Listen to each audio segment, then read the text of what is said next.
back down here getting ready to work on this L39 tractor backhoe with the backhoe off of it. We did a service video on it the other day. These will actually be filmed the same day, but I'm not going to put them out on the same video. But today, now, what we're going to do is work on this skid steer quick attach. It is twisted. I showed this in the last of the other video, so in case you haven't seen it, you can see the gap right here on this one. That side over is touching. So what causes that is this rod right here will twist somehow if it gets too much pressure on one side or the other. I don't see any broke welds or nothing, so that about has to be what it is. I'm not sure. I'm sure people's fixed these before. Don't know what they've done, but my plan, unless I change my mind, is to try to cut these welds out right around here, over here. Take this thing and roll it forward, flat down on the floor, put pressure down, try to get them twisted and lined back up, and then weld that rod back in there. So we'll see how that goes. Not sure how well y'all be able to see right there, but I don't want to get you too close and get sparks on there and mess up a $250, $300 camera. I'm gonna take the old torch and fire it up and see what happens. Maybe. They're going. Let's try a different striker.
I knew something wasn't right. It was out of acetylene. I'm gonna change the tank.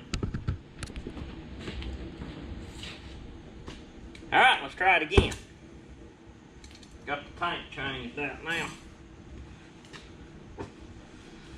Oh yeah.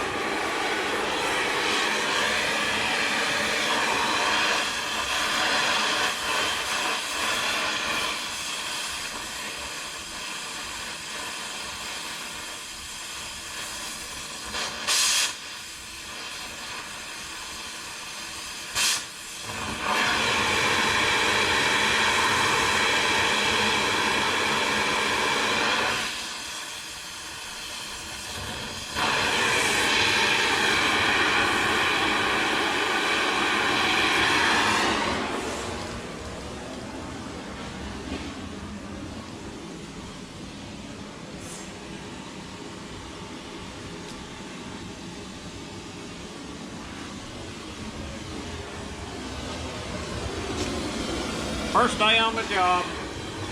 I'd turn my oxygen off while I was over there and just turn it back on.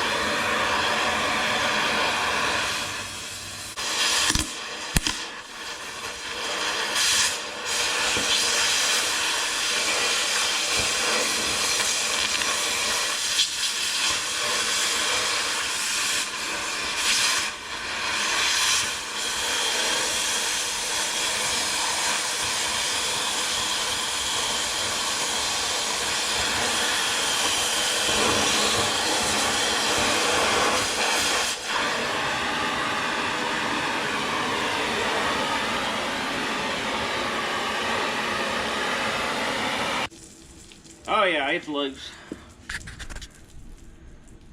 I'm gonna clean it up a little bit, that way when I get it in position I can weld it.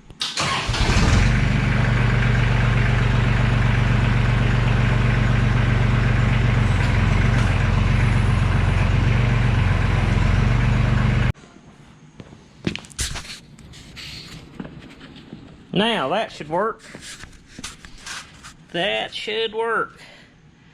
Get her welded in place. I'll get this tacked up and then we'll raise it up well.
do the outside.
there's what that side looks like. This inside was a little hard to get to,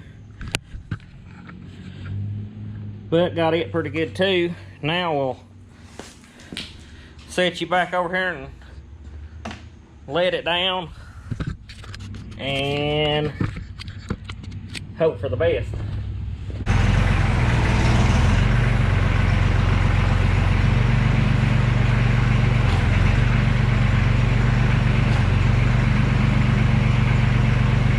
Yeah, buddy.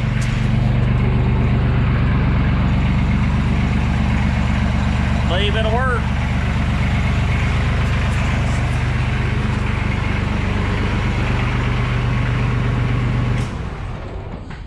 I'll hook it up to my bucket tomorrow and see how it does. Make sure everything's good shape, but I believe it is, and if that's the case, I guess we got it finished up.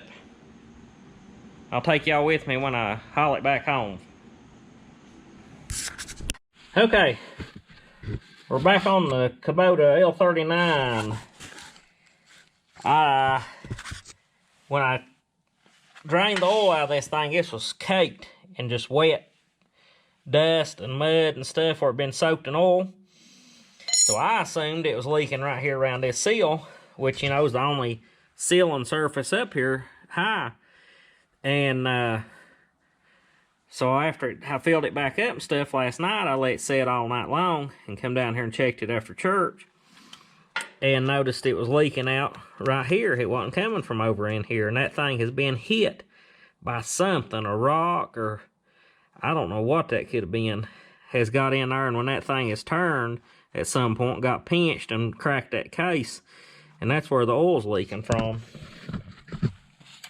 So I'm going to drain this side only, which will drain the whole housing up here, but it's not going to lose oil in that other side. Try to put it in a clean container.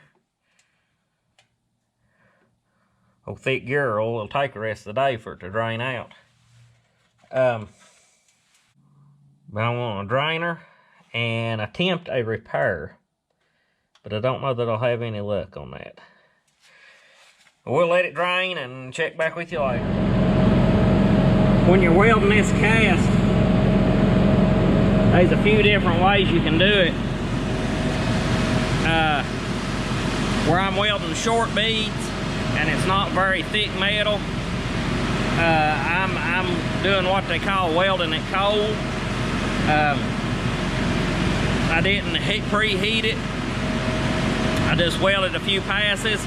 Then I'll stop, let it cool down some, and weld a few more, because what'll happen to this cast if it gets too hot in one area and it's not warm on the outside edges, it'll rapidly cool and crack the weld back or crack around the weld. So I'm just welding a couple passes, chipping it, painting it good, putting little divots in it with my chipping hammer to give it room for the heat to dissipate out of the weld. Then I'll weld a couple more passes and do the same thing, just trying not to get the whole thing that hot. The other way you would do it, if you're going to be doing a whole lot of welding on something, you'd want to take a torch, heat the whole area up and then weld it. But where this has seals and stuff in it, I'm trying to preserve the seals,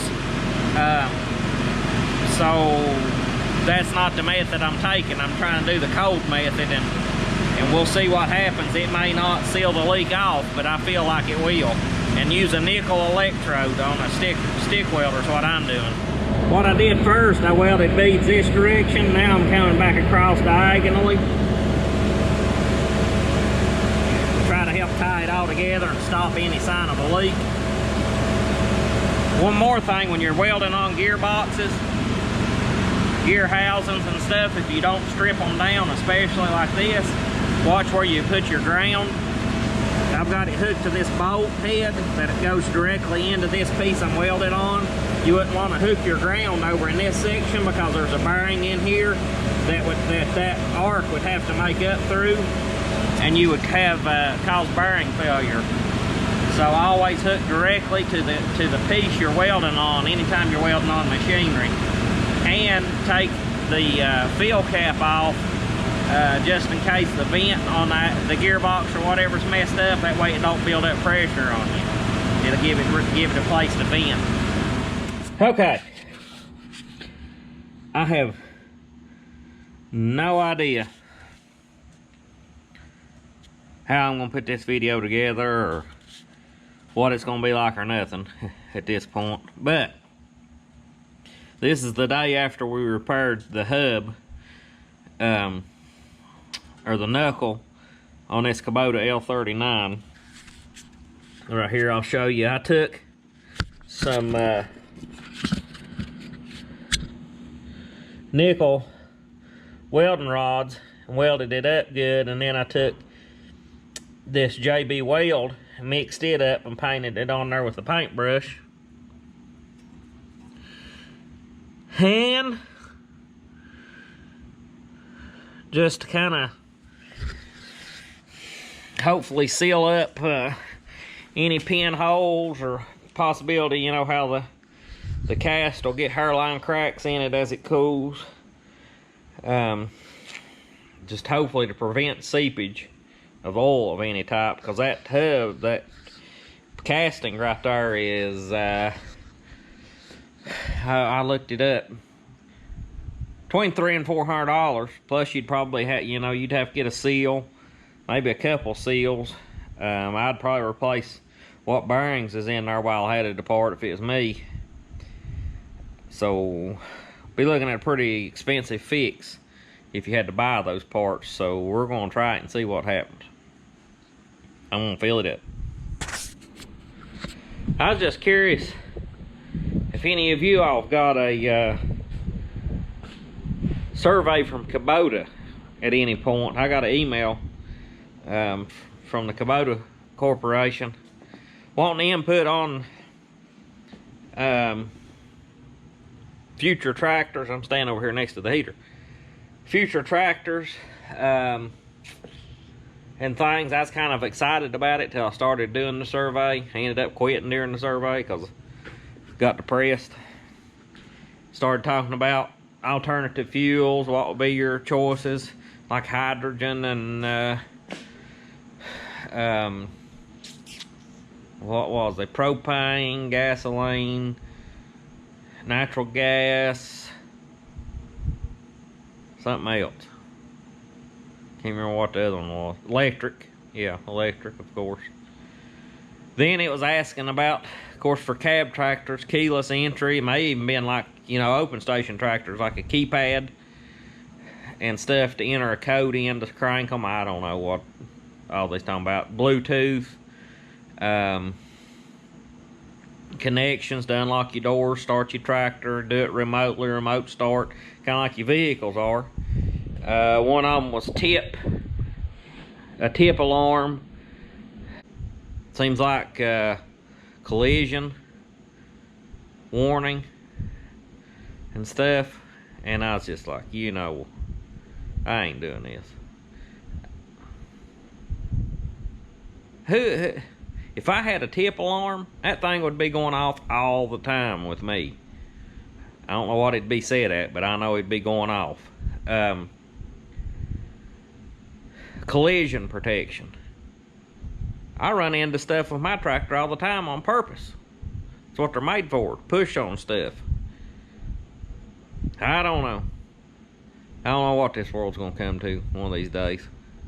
All that stuff signaled me was that's more stuff, more cost, more things to tear up. Curious to see if any of y'all have had that experience, had any surveys from any tractor companies. Let me know in the comments if you have. Well, I got it filled up with oil. It's been sitting here a while. Still looking good, so pretty positive that she's in good shape. Feel a little bit right there, but I think that's where I spilled some, dripped some, yeah. So, think that's gonna work.